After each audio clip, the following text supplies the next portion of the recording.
Hello. At the beginning of the year, maybe the end of last year, I put out a list of 23 books I had to read from my shelves in 2023 or unhaul. I have 3 books left from this list. I will say I have unhauled a lot. I put a lot of the books on this list because I wasn't sure if I was interested in them anymore, and then like really forcing myself to either read them or get rid of them. I was like, I don't want to read this and I got rid of them. I will go over the stats for that a little more at the end though. So the last 3 books I have to read are Sourdough by Robin Sloan, Broadchurch by Erin Kelly, and The Ghost Tree by Christina Henry. I read Mr. Penumbra's 24-Hour Bookstore and really loved it. So I picked this one up, but that was a long time ago. So I've had this one on my shelves for a really long time. I picked this one up because I was moving and I had a lot of store credit at a used bookstore, and I was just buying really anything that I recognized to use it up or I would lose it. And I have loved this TV show, and this is the novelization of the TV show Broadchurch. So I figured I would give it a go, but this is one that I've been putting off because I already know and love the story. And then The Ghost Tree I have read Near the Bone by Christina Henry and give it 5 stars.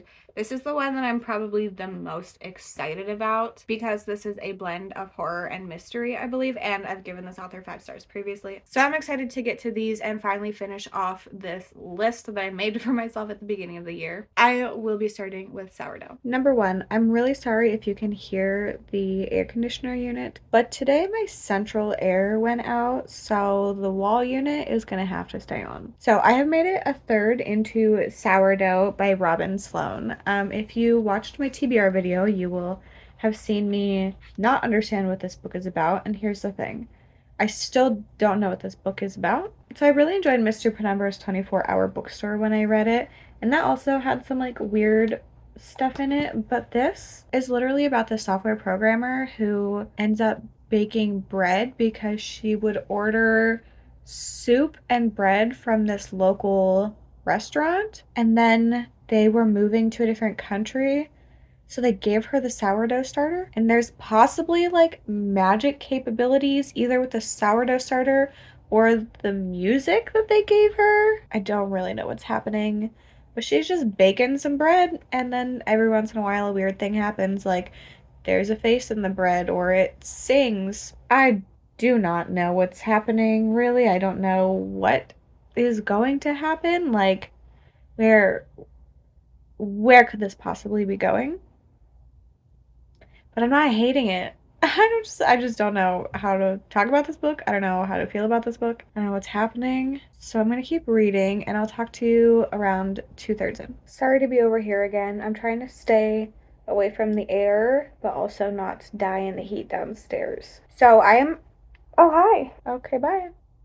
What are you doing? Anyway, I'm 175 pages into Sourdough. Um.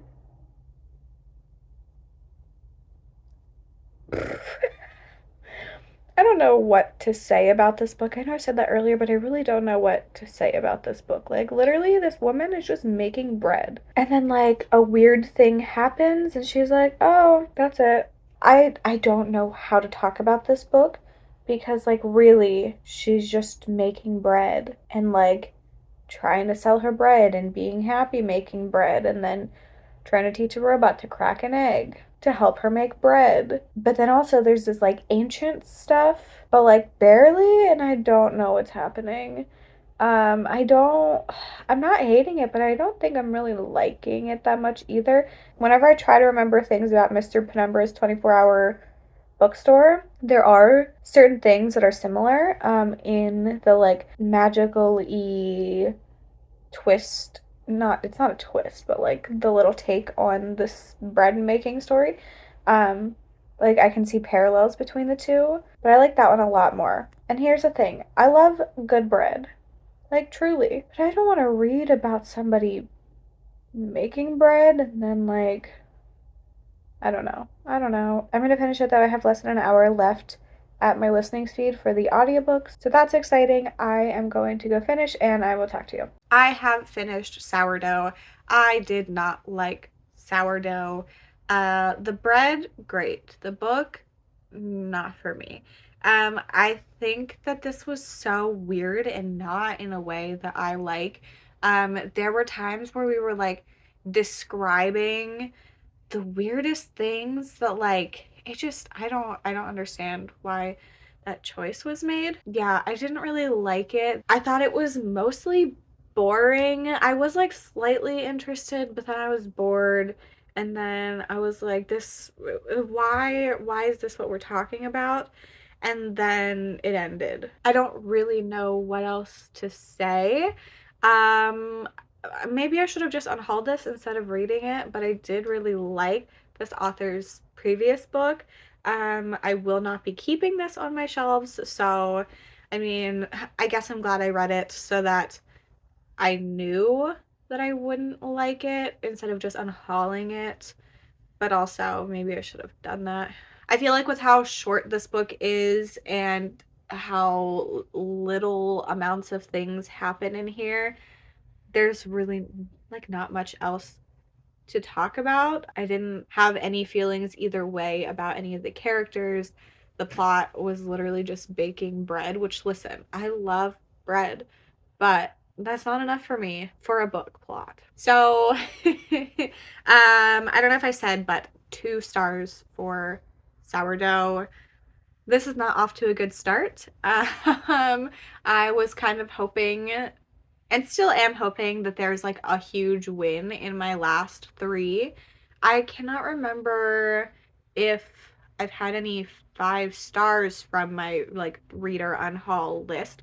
I know I've enjoyed some, so like I'm glad that this pushed me to read books, but this one not a success. So I don't know which one I'm going to be reading next, but I will talk to you once I'm reading it. I made it 56 pages into Broadchurch, and that is, I think, 17%, and I'm going to DNF this.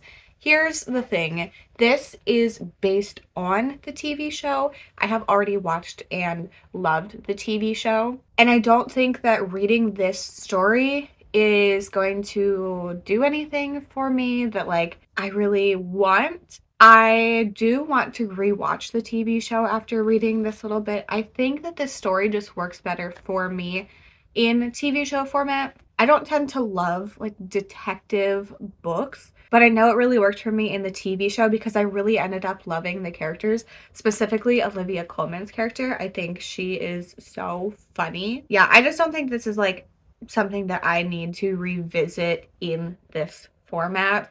If you have no interest in watching the TV show, maybe still check this out if you're interested in the story, because the episodes are all like 50 minutes long and there's 3 seasons. This does follow just the first season, which is the best one, but I just think the acting was really good, and I think that the characters translate better into TV show characters for me, especially because I like really loved them whenever I watched it. And then I also was struggling because in the TV show we're seeing different characters like doing things, but I feel like it feels weird in this format to just like randomly cut to like some other person be like, and this person is doing this, and like maybe something is weird, and I just don't like it. But highly recommend the TV show. If you're in the US, it is on YouTube for free with ads.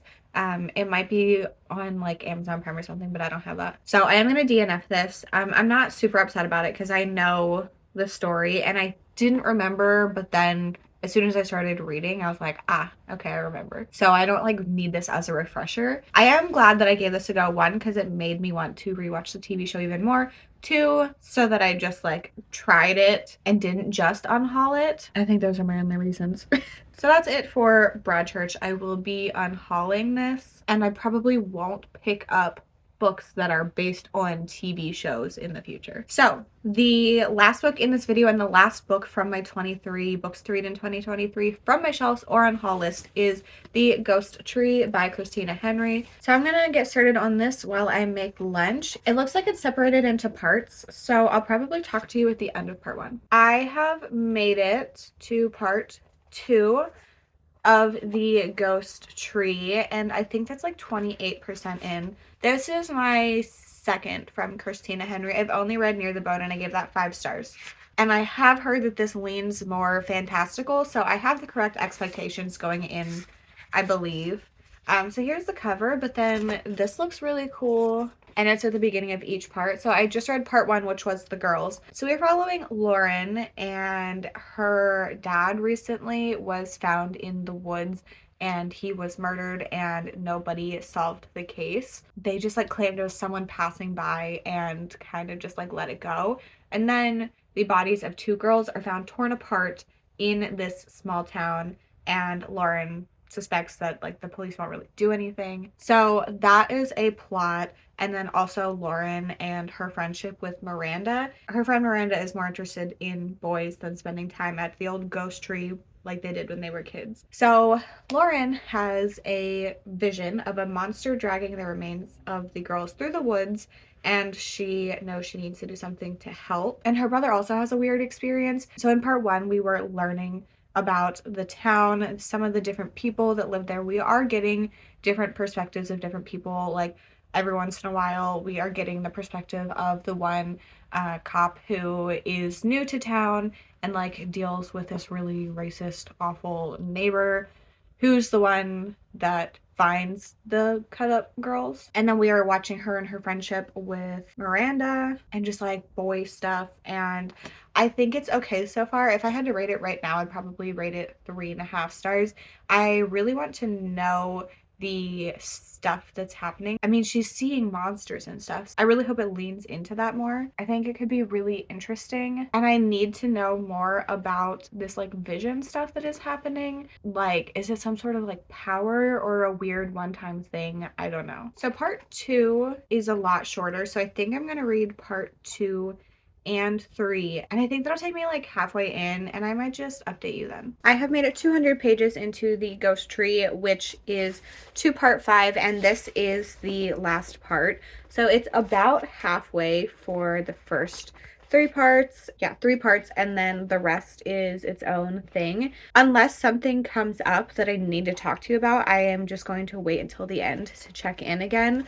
So part 2, we are getting the backstory of the town, like the historical stuff, the like legend of the town that is told to our main character by her grandma. I can't tell you what that is because that is not in the synopsis, but it was very interesting, and it definitely leans more into the fantasy, fantastical type of stuff. But we don't know for sure if it's true, and our main character does not believe it. So then in part 3, we are watching our main character, Lauren, trying to decide what she believes about the situation. And then we're seeing a little bit more of Miranda, and then a lot of Lauren and her mom's issues. I didn't really enjoy the 3rd part. I feel like it's a lot of our main character just complaining about things. And then there's like just really, really awful characters, specifically the old lady that finds the bodies at the beginning. We got a chapter of her just like being awful. And I just like, I'm sure it has some sort of impact on the story, but I just don't care. So it's feeling more like 2.5 to 3 stars at this point, but I am going to continue it because I'm so curious. It is for sure not going to be a favorite for me. I think at this point, the highest it is going to get is 3.5 stars, but I think that maybe 4 if the like second half blows me away, but it's just too slow, and it's just a lot of time watching these characters interact and learn things when I don't like a single character.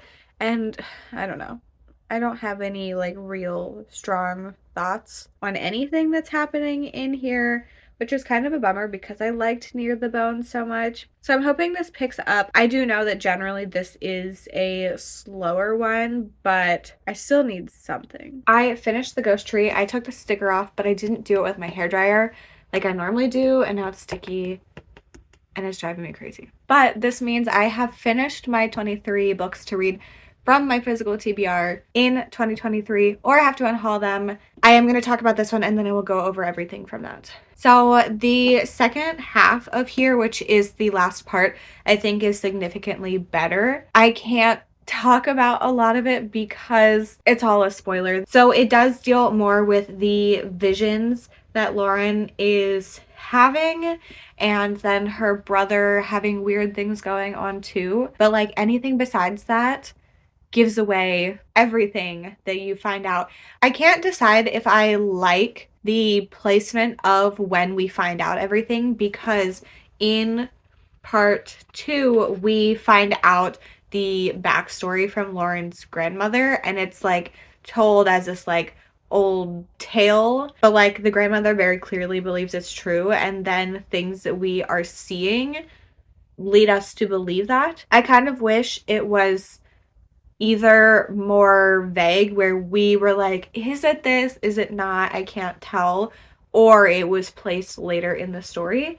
I think that might have helped my enjoyment, because I feel like with that happening, we lose a sense of like questioning things and like the intrigue that comes with that. But I did like our main character. I thought that there were some really interesting things in here. It was just really slow for me for a while. I think I'm going to give it 3 or 3.5 stars. I can't decide. For now, I am going to keep this on my shelves because I already own a Christina Henry and my shelves aren't that full, but this is one that will not make the cut once I get to the point where I'm like running out of room on my shelves. So, completing my 23 books list, I read Sourdough, Broadchurch, and The Ghost Tree. None of these were big wins for me. This one was 2 stars. I am unhauling it. Broadchurch was a DNF, not really at the fault of the book itself, but I am unhauling it. And then The Ghost Tree was 3 to 3.5. I still can't decide. I'm not going to go through this list. I'll have the video linked for you if you want to see all of the books on it. I didn't do vlogs for everything. So I just went through my list, and out of the 23 books, I read 10 of them. I unhauled 12 of them, and I DNF'd 1. I didn't have any 5 stars from the books that I read, but my favorite was The Night Sister by Jennifer McMahon. I almost didn't read this. I almost decided to just unhaul it because I had just read one of her really popular ones and didn't like it. So I was like, I'm just not going to do it. But then for some reason, something came up and I ended up reading this because of a video or something.